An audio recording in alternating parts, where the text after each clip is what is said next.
Assalamualaikum warahmatullahi wabarakatuh. Selamat malam dan salam sejahtera untuk kita semua. Izinkan saya untuk memperkenalkan diri. Nama saya Salma Aida Yasmi dengan NIM 434221037. Pada kesempatan kali ini, saya ingin mempresentasikan hasil tugas saya untuk mata kuliah Machine Learning Theory, yaitu meresum jurnal yang berkaitan dengan algoritma K-means clustering dan juga mengimplementasikannya ke dalam codingan. Untuk jurnal yang saya pakai yaitu berjudul Application of Data Mining with the K-means Clustering Method and Davis Boolean Index for Grouping IMDb Movies. Dalam presentasi kali ini, saya ingin membahas beberapa poin, di antaranya yaitu introduction, yang kedua ada metodologi, yang ketiga result and discussion, yang keempat atau yang terakhir yaitu adalah kesimpulan atau conclusion. Oke, kita akan masuk ke bab introduction. Latar belakang dari penelitian ini yaitu jumlah produksi film di berbagai belahan dunia telah meningkat secara signifikan. Dengan kemajuan teknologi yang semakin pesat, semua data atau informasi tentang film dapat diakses dengan mudah melalui internet. Contoh situs yang menyediakan sumber informasi tentang perfilman diantaranya yaitu IMDb, Kaggle, dan Netflix. Namun, hal tersebut menyebabkan pengguna cukup sulit untuk menentukan film mana yang sesuai dengan kebutuhan mereka. Dari permasalahan tersebut, kita dapat memanfaatkan algoritma machine learning yaitu K-means clustering untuk mengolah data dan mengelompokkan film-film tersebut ke dalam sebuah kategori atau ke dalam sebuah cluster. Selanjutnya yaitu metodologi. Metodologi yang digunakan dalam penelitian ini yaitu KDD atau Knowledge Discovery in Database. Tujuan dari metode ini yaitu untuk mendapatkan pengetahuan baru dari data yang sudah diambil dari website Kaggle dan kemudian diolah. Terdapat 5 tahapan dalam metode KDD ini, yaitu yang pertama ada data selection, di mana dataset yang digunakan dalam penelitian ini yaitu Top 100 Movies by IMDb Rating dari website kaggle.com. Dari dataset itu terdiri dari 16 fitur, namun dalam implementasi k-means clustering ini hanya digunakan 5 fitur. Selanjutnya yaitu tahap preprocessing.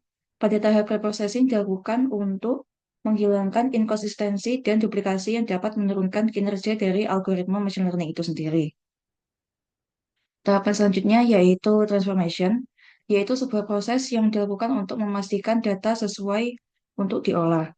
Variabel yang tidak cocok akan disesuaikan kembali, seperti rating IMDb dari 1 hingga 10 dan juga variabel atau atribut Metascore dari 10 hingga 100.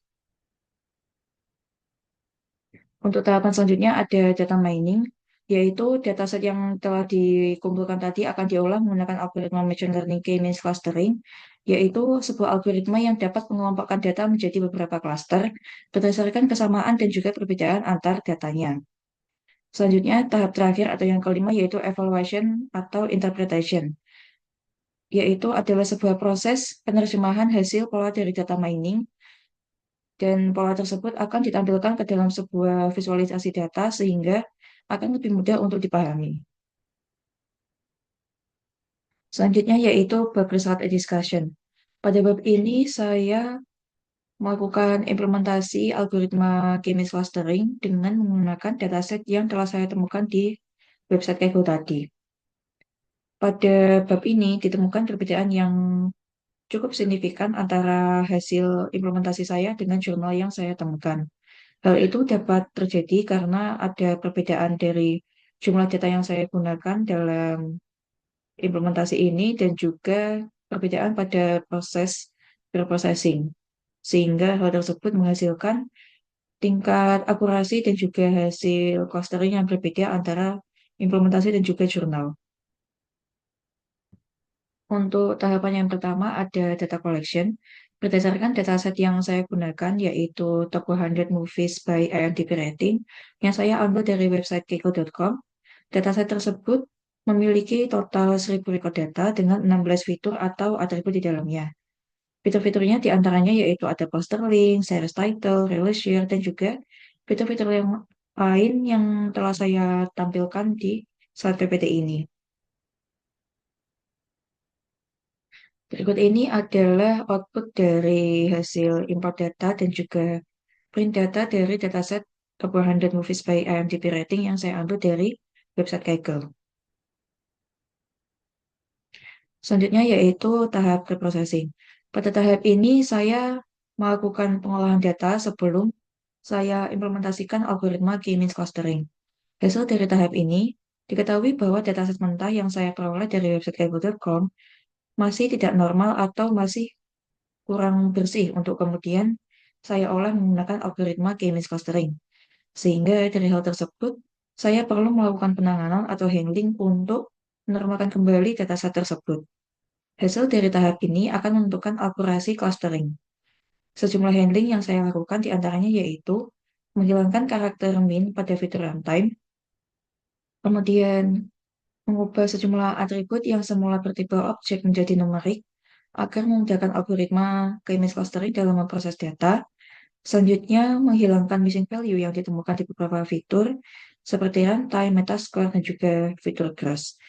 Selanjutnya, saya juga menghilangkan karakter koma pada fitur gross dan juga membagi fitur yang akan saya gunakan dalam clustering. Berikut ini adalah source code yang saya gunakan untuk tahap preprocessing.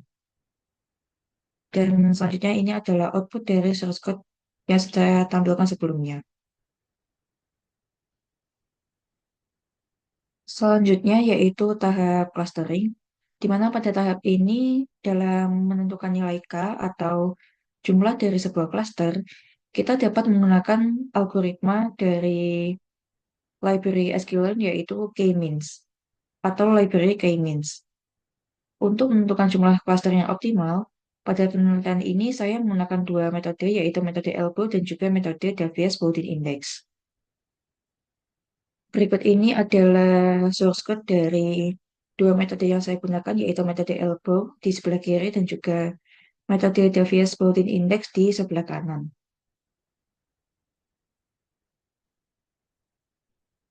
Lalu selanjutnya ini adalah hasil dari metode elbow, di mana pada grafik elbow di bawah ini digunakan untuk mencari titik siku atau titik elbow, yaitu di mana titik penurunan nilai within cluster sum of squares atau WCSS mulai melambat. Dari hasil di bawah ini terlihat bahwa terdapat perubahan signifikan yang terjadi dari nilai K sama dengan 2 hingga K sama dengan 4. Lalu setelah nilai K sama dengan 4 terjadi penurunan WCSS yang mulai melambat. Sehingga diperoleh bahwa nilai K sama dengan 4 adalah titik elbow. Lalu selanjutnya adalah output dari metode DBI atau Davies Bowden Index. Dari grafik di bawah ini dihasilkan dua nilai optimal untuk jumlah cluster yaitu nilai K sama dengan 3 dan juga nilai K sama dengan 10. Namun, saya akan mengambil nilai K yang paling rendah. Karena secara umum, semakin rendah nilai DBI, maka akan semakin baik kualitas clustering yang dihasilkan. Sehingga saya akan mengambil nilai K sama dengan 3 untuk clustering kali ini. Selanjutnya yaitu cluster center, di mana pada bagian ini digunakan untuk menampilkan pusat atau centroid dari setiap cluster yang telah terbentuk setelah proses clustering k-means. Pusat cluster ini adalah titik representatif yang berada di tengah-tengah cluster berdasarkan jarak rata-rata antara data dalam cluster dan juga centroid. Karena datanya telah direduksi menggunakan PCA, koordinat centroid ini berada di ruang komponen utama PCA.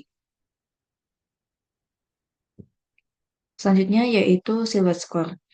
Silhouette score sendiri digunakan untuk menentukan seberapa baik data dalam sebuah klaster tertentu terpisah dari data di klaster lain, dan juga seberapa kompak data dalam klaster itu sendiri. Nilai dari silhouette score sendiri berkisar dari -1 hingga 1. Pada implementasi saya kali ini, nilai silhouette score rata-rata untuk seluruh data yaitu sekitar 0,758. Hal itu menunjukkan bahwa data dalam klaster saya sudah terpisah dengan baik.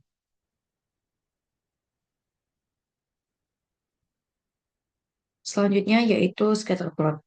Scatterplot ini digunakan untuk memvisualisasikan setiap klaster berdasarkan hasil dari PCA. Setiap titik pada plot mewakili data yang telah direduksi dalam dua dimensi menggunakan prinsipal komponen 1 dan juga prinsipal komponen 2. Setiap klaster saya beri warna berbeda agar dapat mudah untuk membedakannya. Selanjutnya yaitu centroid dan juga detail grafik. Pada code yang saya tampilkan ini digunakan untuk memvisualisasikan pusat klaster atau centroid yang dihasilkan dari algoritma K-means clustering pada data yang telah direduksi dimensinya menggunakan PCA. Lalu pada grafik di samping ini, titik pusat klaster ditampilkan sebagai simbol X berwarna hitam dengan ukuran 100 yang memudahkan identifikasi posisi setiap klaster. Selain itu, grafik juga dilengkapi dengan judul hasil clustering K-means serta label sumbu X dan Y yang menunjukkan komponen utama 1 dan 2. Kemudian ada function plot legend yang digunakan untuk menambahkan keterangan pada grafik. Sedangkan ada function plot grid, yaitu digunakan untuk mengaktifkan grid untuk mempermudah pembacaan data, yang kemudian grafik tersebut akan ditampilkan menggunakan plot show. Selanjutnya yaitu conclusion atau kesimpulan. Berikut ini adalah beberapa poin kesimpulan pada jurnal dan juga implementasi saya kali ini. Yaitu yang pertama terdapat 3 kelompok klaster yang terbentuk berdasarkan Deviance-Bowden Index atau DBI. Meskipun terdapat perbedaan dengan metode elbow, namun tingkat akurasi dari metode DBI ini cenderung lebih tinggi jika menggunakan nilai K yang lebih kecil. Lalu poin kedua yaitu penentuan nilai klaster didasarkan pada sejumlah fitur, yaitu lebih tepatnya ada 5 fitur, yaitu fitur runtime, MTP rating, metascore, know of votes, dan juga fitur trust. Selanjutnya, hasil algoritma K-means clustering menunjukkan hubungan antara variabel-variabel tersebut dengan tingkat perhitungan akurasi mencapai 75,89%. Lalu yang terakhir, perbedaan hasil codingan dengan hasil yang di jurnal terjadi karena terdapat perbedaan antara jumlah data yang digunakan dalam clustering dan juga perbedaan handling pada tahap preprocessing. Selanjutnya, ini adalah referensi yang saya gunakan pada presentasi kali ini. Berikut ini ada referensi jurnalnya, dan selanjutnya ini ada referensi dataset yang saya gunakan. Baik, kurang lebih cukup untuk presentasi saya kali ini. Kurang lebihnya mohon maaf. Wassalamualaikum warahmatullahi wabarakatuh.